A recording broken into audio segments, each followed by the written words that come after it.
It's great to have you with us on a sad day like this. Thank you very much for joining us. Thank you, Bill.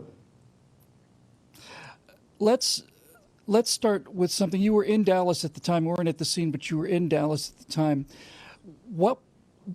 At what point did you realize that this wasn't simply just a crime in progress, a violent crime where officers were hit?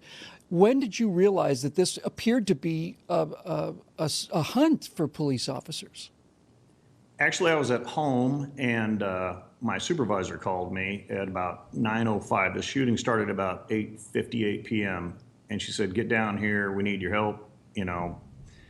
She said, "Don't come to the downtown area. Come to headquarters. It's kind of gone bad on us down there, and we've got several officers down." We didn't know exactly how many. The numbers changed as the night went on. When I left the house, there were 2 dead and maybe 5 wounded, and by the time I got there, there was 5 dead and 11 to 12 wounded.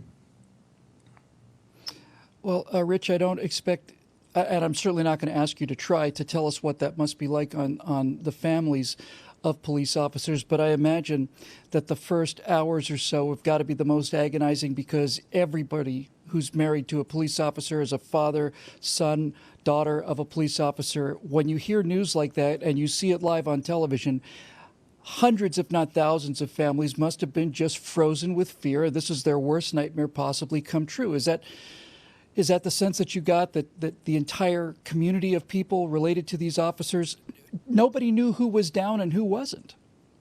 Absolutely. And at first, we thought there was more than one shooter, because when you get into a shooting in a downtown setting, there's all kinds of sounds echoing. So it sounded like there were 4 or 5 shooters, and it was mass chaos, bodies on the ground, equipment on the ground, people trying to zero in on this guy, and they finally did up in El Centro Library.